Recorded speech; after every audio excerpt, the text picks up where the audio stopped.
I know that I had difficulty understanding about many people had reservations about the possible inclusion of Winston Peters and New Zealand First in any coalition arrangement. That was certainly post-election. But many of those reasons were childish and probably truly badly thought out. Many of those unfounded reasons have been well traversed and need not to be repeated here. Since the election, there has been signs that any reservations are certainly unfounded. The first sign was Winston's dinner invitation to Christopher and Amanda Luxon. This signalled, I think, to most of us, that Winston saw Luxon maybe as a man he could do business with. Subsequent developments during the negotiations proved this certainly to be correct.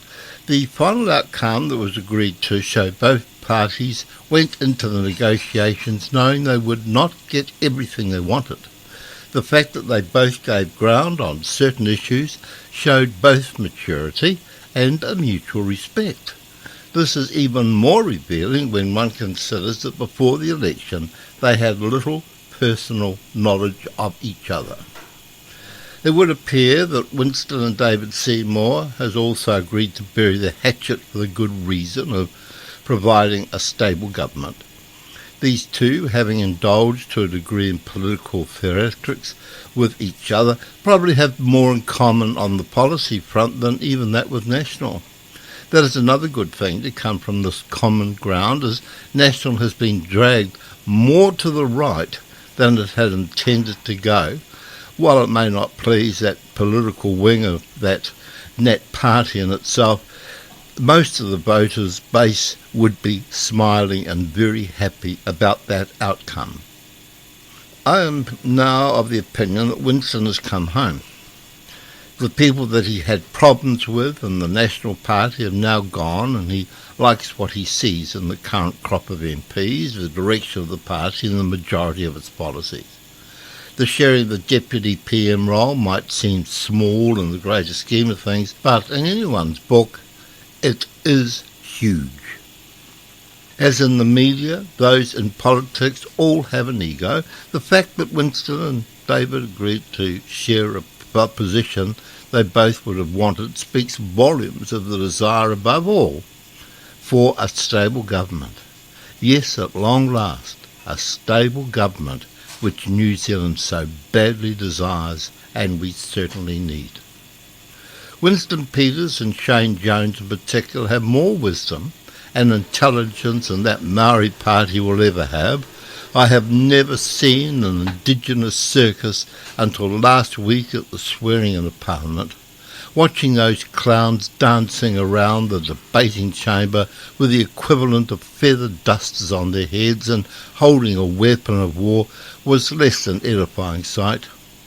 These idiots, yes they are idiots, are sorely in need of counselling from Winston and Shane on appropriate behaviour. Both are vessels of knowledge of both English and New Zealand, European and Maori history. The Maori Party could learn a lot from them. We would hope so, but it is difficult to have any influence over such a gaggle of misfits as now seen as part of the Maori Party. Winston's other useful contribution is his penchant for going after the hopelessly biased left-wing media. Far from reining him in, as the left has suggesting, Luxon needs to give him as much lead as possible. The government needs an attack dog, and without doubt, Winston is the man to fill that particular role. He will make a further very good contribution as Minister of Foreign Affairs.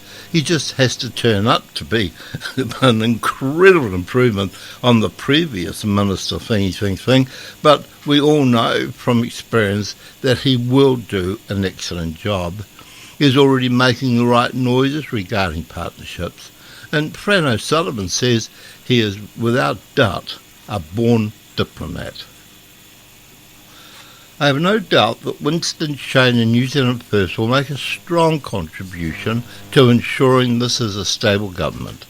All three parties are united on what's the major goals and how to achieve them. They are focused certainly on improving outcomes and productivity, infrastructure, education, health and law and order. among others. They are also determined there will be a better outcomes for Maori, not through separatism, but on the same basis as for everyone else. This government is now set to deliver the change we voted for. Despite the headwinds, I believe, with Winston and New Zealand First commitment, it has a bright future ahead of it. Far from a coalition of absolute chaos, it looks more like a coalition of goals and certainly that of accountability. That being the case, long may it remain and may it succeed. I never did have any reservations of New Zealand First being part of our government.